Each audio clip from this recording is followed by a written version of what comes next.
नमस्कार दोस्तों। आज से हजारों साल पहले जब ना कोई घड़ी थी, ना कोई कैलेंडर था और ना ही गूगल मैप्स थे, तब इंसानों को किस तरह से पता चलता था कि किस फसल को कब काटना है, कब बोना है और कब कड़ाके की ठंड पड़ेगी। इसका जवाब छुपा है आसमान में। हमारे पूर्वजों ने देखा कि सूरज एक खास प्रकार का पैटर्न फॉलो करता है, लेकिन यहाँ पर एक हिस्टोरिकल कॉन्फ्लिक्ट है। ऋग्वेद में जिस उत्तरायण की बात की गई है वो आज की संक्रांति से अलग क्यों है? क्या हमारे प्राचीन ग्रंथों के साथ छेड़छाड़ हुई है या समय के साथ हमने अपने सटीक खगोलीय ज्ञान को खो दिया है? दोस्तों, चलिए अब इतिहास के पन्नों को पलटा जाए। महाभारत का युद्ध इस समय समाप्त हो चुका है। महामहिम भीष्म अपनी तीरों की सैया पर लेटे हुए हैं। उनके पास एक वरदान था जिसे कहते हैं इच्छा मृत्यु का वरदान, पर उन्हें अपनी मृत्यु के लिए उत्तरायण का ही इंतजार क्यों था? उत्तरायण यानी कि संक्रांति का समय। क्या ये सिर्फ एक धार्मिक कहानी है या इसके पीछे कोई एक बायो साइंटिफिक लॉजिक भी है? प्राचीन मान्यताओं के अनुसार उत्तरायण में प्राण त्यागने से मोक्ष की प्राप्ति होती है, लेकिन क्या कभी आपने सोचा है कि मोक्ष का असली मतलब क्या होता है? क्या ये डेटा ट्रांसफर जैसा कुछ था जिसे हमारे पूर्वज जानते थे लेकिन अब हम लोग भूल गए हैं? इस पर रिसर्च करने पर बहुत से चौंकाने वाले फैक्ट सामने आते हैं। अब बात करते हैं उस विवाद की जिस पर सदियों से पंडितों और वैज्ञानिकों के बीच में सदियों से जंग छिड़ी हुई है। द ट्रॉपिकल ज़ोडिएक, जो कहता है 21 दिसंबर ही असली संक्रांति है। द सिडेरियल ज़ोडिएक, जो हम आज फॉलो करते हैं, यानी कि 14 जनवरी को। अगर हम नासा के डेटा को देखें तो पृथ्वी का प्रिसीजन यानी कि अयन हर साल बदल रहा है। दोस्तों, हर 2000 साल में हमारी जो राशियां हैं वो एक घर पीछे खिसक जाती है। इसका मतलब ये है आज आप जिस राशि के हिसाब से अपना भविष्य देख रहे हैं वो टेक्निकली गलत है। क्या हमारा पूरा ज्योतिष विज्ञान एक आउटडेटेड सॉफ्टवेयर पर चल रहा है? मकर संक्रांति सिर्फ भारत की नहीं है। यूके के स्टोन हिंज को देखिए, उसकी बनावट ऐसी है कि संक्रांति के दिन सूर्य की पहली किरण एक खास पत्थर से टकराती है। मेक्सिको की माया सिविलाइजेशन ने कुछ ऐसे पिरामिड बनाए हैं जो सोलर कैलेंडर की तरह काम करते हैं। सवाल ये है, जब इन सभ्यताओं के बीच में कोई इंटरनेट नहीं था, कोई बातचीत नहीं थी, तो पूरी दुनिया एक साथ एक सूर्य की पूजा क्यों कर रही थी? क्या धरती पर कोई एक ऐसी सुपर सिविलाइजेशन थी जिसने ये ज्ञान सभी को बांटा था, या फिर ये कोई एलियंस का दिया हुआ कोडिंग सिस्टम था? अब आते हैं मॉडर्न एरा में। आज मकर संक्रांति एक त्योहार कम और ग्लोबल बिजनेस इवेंट ज्यादा है। गुजरात का काइट बिजनेस अब सिर्फ एक शौक नहीं रहा। यहाँ बड़े बड़े घरानों के द्वारा ब्रांडेड कंपनियां चलाई जा रही हैं, लेकिन इसी चमक धमक के पीछे एक काला सच भी है। भारत में ज्यादातर पतंग बनाने का काम अनऑर्गेनाइज्ड सेक्टर के द्वारा किया जाता है, यानी कि असंगठित क्षेत्र। यहाँ लेबर लॉस की धज्जियां उड़ाई जाती हैं। छोटे छोटे बच्चों के द्वारा खतरनाक केमिकल वाले मांझे तैयार किए जा रहे हैं।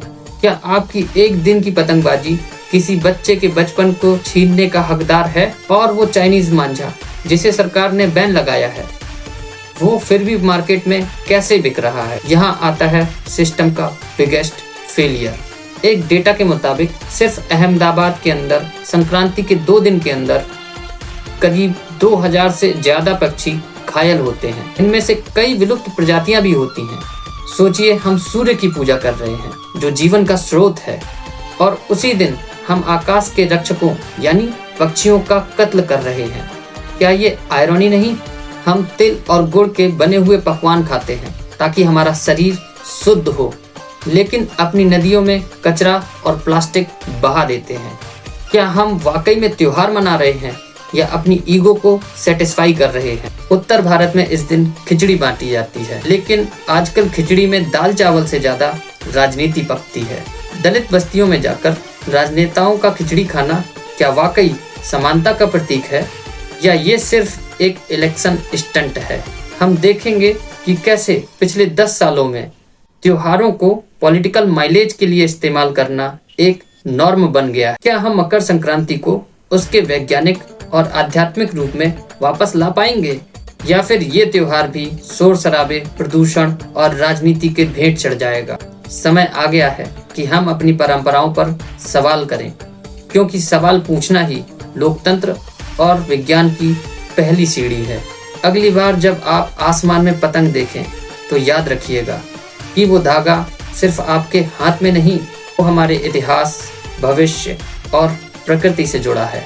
दोस्तों, क्या आपने नोटिस किया कि बचपन में 14 जनवरी को ही संक्रांति मनाते थे, लेकिन अब अक्सर खबरें आती हैं कि संक्रांति 15 जनवरी को है। इसके पीछे कोई पंडितों का झगड़ा नहीं, ये प्योर मैथमेटिक्स है।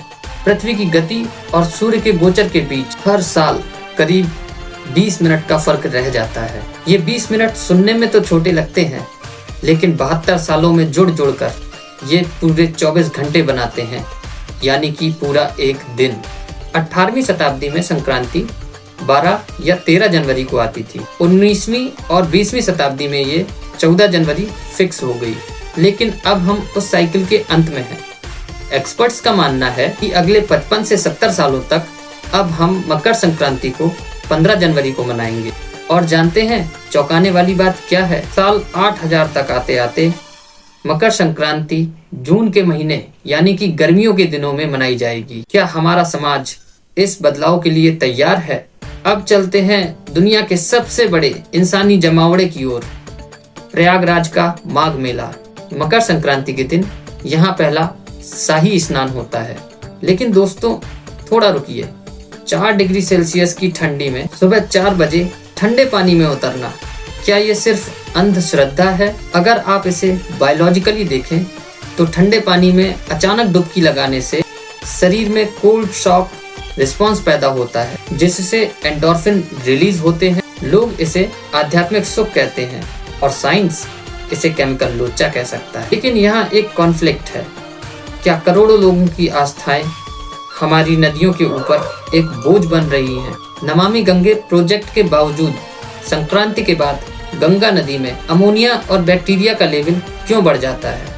आस्था बहुत ही जरूरी होती है, लेकिन क्या पर्यावरण की कीमत पर? कुछ रिसर्चेस बहुत ही out of the box theory देते हैं। मकर संक्रांति के समय सूर्य के उत्तरायण होने से पृथ्वी के नॉर्दर्न हेमिस्फीयर में कुछ इलेक्ट्रोमैग्नेटिक बदलाव आते हैं। कहा जाता है इस दौरान इंसानी शरीर की स्पाइन में एक अलग तरह की ऊर्जा का प्रवाह होता है। इसीलिए योग परंपरा में इस समय को साधना के लिए उत्तम माना गया है। क्या ये महज एक इत्तेफाक है कि दुनिया की सबसे पुरानी यौगिक क्रियाएं इसी समय पर आधारित हैं? दोस्तों, अगर आप ग्लोबल लेवल पर देखें तो हर बड़ी सभ्यता के पास अपना एक हार्वेस्ट फेस्टिवल जरूर होता है। अमेरिका में थैंक्सगिविंग, चीन में लूनर न्यू ईयर। लेकिन मकर संक्रांति क्यों अलग है? क्योंकि ये कोई सेलिब्रेशन नहीं है, ये एक इकोनॉमिक रीसेट है। नई फसल मंडी में आती है, किसान के हाथ में कैश आता है और वहीं से शुरू होता है भारत का कंज्यूमर स्पेंडिंग साइकिल। अगर फसल अच्छी हुई और संक्रांति धूमधाम से मनाई गई तो समझ लीजिए देश की जीडीपी को एक बहुत बड़ा बूस्ट मिलने वाला है। तो दोस्तों, इस लंबी चर्चा में हमने देखा कि मकर संक्रांति महज एक त्योहार नहीं है, ये साइंस, मैथ्स, हिस्ट्री, पॉलिटिक्स और एनवायरनमेंट, इन सब को मिलाकर एक खिचड़ी है। परंपराएं हमें जड़ें देती हैं, लेकिन साइंस हमें पंख देता है। हमें अपनी जड़ों को भी पकड़ना है और अपने पंखों के साथ उड़ना भी है। अगली बार जब आप 15 जनवरी को मकर संक्रांति मनाएं तो याद रखिएगा कि आप ब्रह्मांड के एक बहुत बड़े बदलाव का हिस्सा बन रहे हैं। आपको क्या लगता है? क्या हमें अपने त्योहारों की तारीख साइंस के हिसाब से अपडेट करनी चाहिए? कमेंट बॉक्स में अपनी राय जरूर दें और हमें बताएं कि अगला वीडियो आप किस टॉपिक पर चाहते हैं। धन्यवाद।